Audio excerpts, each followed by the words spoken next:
Tariff war का अगला चरण क्या वर्ल्ड वॉर बनने वाला है? क्या इसका कारण यही बनेगा? ये कई ऐसे सवाल हैं और खासतौर से ये सबसे बड़ा सवाल इसलिए है क्योंकि आज अगर वैश्विक स्तर पर कोई मुद्दा बहुत गंभीरता के साथ गूंज रहा है तो वो है ट्रंप का टैरिफ अटैक। जब एक देश दूसरे देश पर गोलियों से नहीं बल्कि टैक्स से हमला करने लगे तो समझिए युद्ध एक नए रूप में सामने आ चुका है।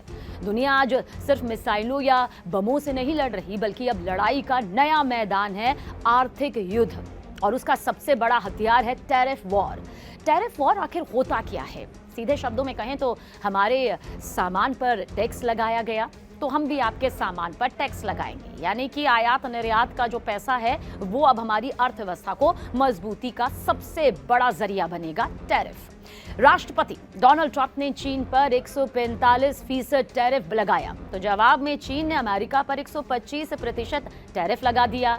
कोई भी देश पीछे हटने को तैयार नहीं है। ऐसे में टैरिफ वॉर में पहले झुकेगा कौन, ये बहुत मुश्किल है कह पाना। सवाल ये उठता है कुछ जिस पर आपको गौर करने की बेहद जरूरत है। क्या ये आर्थिक जंग कभी असली जंग में भी बदल सकती है? क्या टैरिफ वॉर से वाकई तीसरे विश्व युद्ध का खतरा है? सुनने में आपको बहुत छोटी सी बात लग रही होगी, लेकिन सोचिए अगर वाकई जमीनी स्तर पर यह तस्वीर आती है तो ये कितना खतरनाक और खौफनाक होगा। दरअसल टैरिफ वॉर एक तरह का आर्थिक युद्ध है जो अगर लंबा खींच गया और कूटनीति विफल रही तो ये वास्तविक युद्ध का रास्ता खोल सकता है। जी हाँ, ये 21वीं सदी का ट्रिगर पॉइंट बन सकता है अगर देशों ने वक्त रहते बातचीत का रास्ता नहीं अपनाया और साथ ही टैरिफ वॉर एक तरह की आर्थिक प्रतिस्पर्धा को समझा नहीं तो फिर मुसीबत बढ़ सकती है, जिसमें देश एक दूसरे के उत्पादों पर भारी आयात शुल्क लगाकर अपने बाजार से बाहर करने की कोशिश करते हैं। जवाब में दूसरा देश भी यही करता है और ये सिलसिला तब तक चलता है जब तक कोई समझौता ना हो या फिर हालात और ना बिगड़ जाए। पिछले कुछ सालों में अमेरिका, चीन, यूरोप और भारत जैसे बड़े देशों के बीच टैरिफ यानी कि शुल्क युद्ध तेज हुए हैं। देश अपनी अर्थव्यवस्थाओं को बचाने और इसे मजबूत करने के लिए एक दूसरे के सामानों पर आयात शुल्क बढ़ा देते हैं। इससे होता क्या है? इससे दरअसल व्यापार महंगा हो जाता है और सामने वाला देश भी जवाबी कार्रवाई करता है।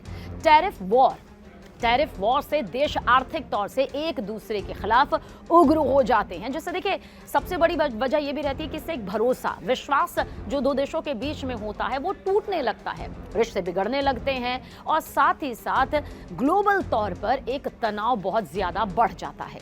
वैसे इतिहास गवाह है कि साल 1930 में जब स्मूथ-होली टैरिफ एक्ट यानी लागू हुआ था तो अमेरिका मंदी की तरफ बढ़ गया और ये मंदी पूरी दुनिया ने देखी थी। और इसी तरह से सेकेंड वर्ल्ड वॉर से पहले कई देशों के बीच यही आर्थिक तनातनी थी जिसने युद्ध के लिए ये पूरी जमीन तैयार की थी। यानी टैरिफ वॉर सीधे युद्ध नहीं लाते हैं लेकिन युद्ध का माहौल जरूर बना सकते हैं, इसमें भी कोई दो राय नहीं।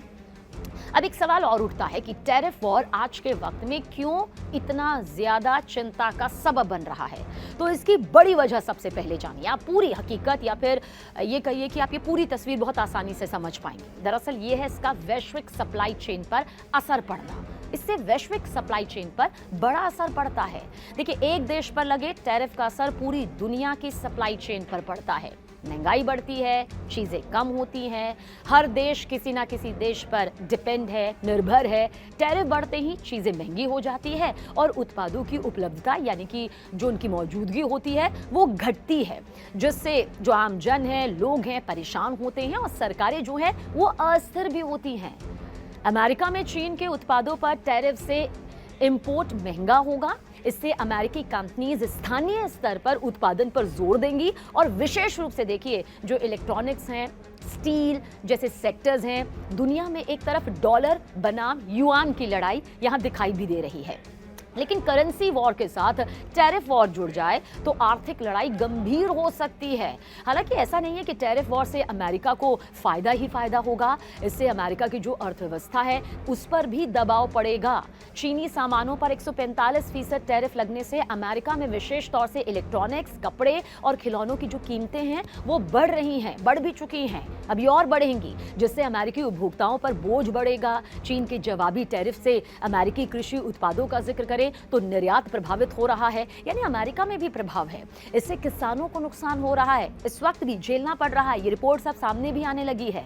टैरिफ वॉर की वजह से अमेरिकी शेयर बाजार का जिक्र करें तो उतार चढ़ाव देखा गया है। ऐसा नहीं है कि ट्रंप का टैरिफ रहा तो भारतीय बाजार पर ही असर पड़ा या विश्व के बाकी बाजारों के हिस्से पर पड़ा और अमेरिका से अछूता रहा। ऐसा बिल्कुल नहीं हुआ। उतार चढ़ाव अमेरिकी बाजार अर्थव्यवस्था में भी हुआ है, हो रहा है और निवेशकों का जो यकीन है वो डगमगाता दिखाई देता है। ऐसे में बात वर्ल्ड वॉर तक ना पहुंचे इसके लिए कूटनीति और समझौते की जरूरत होती है।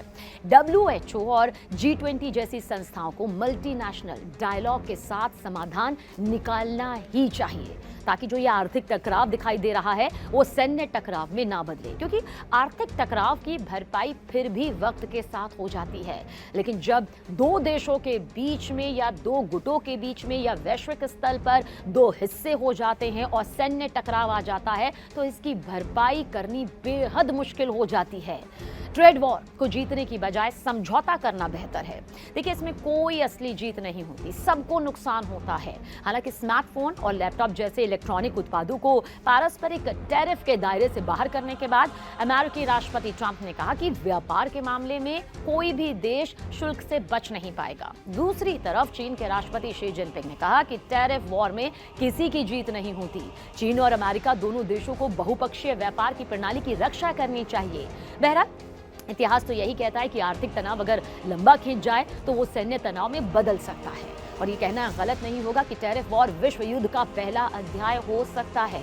इसलिए बुद्धिमानी और संवाद की जगह अहंकार और आत्मनिर्भरता हावी हो जाए, ये ऐसा नहीं होना चाहिए। दुनिया अब बंदूक के टिगर से नहीं, टैरिफ के नंबर से चलती है। अगर हम चाहते हैं कि तीसरा विश्व युद्ध सिर्फ किताबों और कल्पनाओं तक ही सिमटा रहे ना, तो हमें टैरिफ वॉर को संवाद से, बातचीत से, समझौतों से खत्म करना ही होगा, ना कि प्रतिशोध से। क्योंकि युद्ध चाहे गोलियों से हो या फिर टैरिफ वॉर की जो स्थिति बन रही है, हर युद्ध में आखिरकार इंसान ही हारता है, उसकी जिंदगी को ही मात खानी पड़ती है।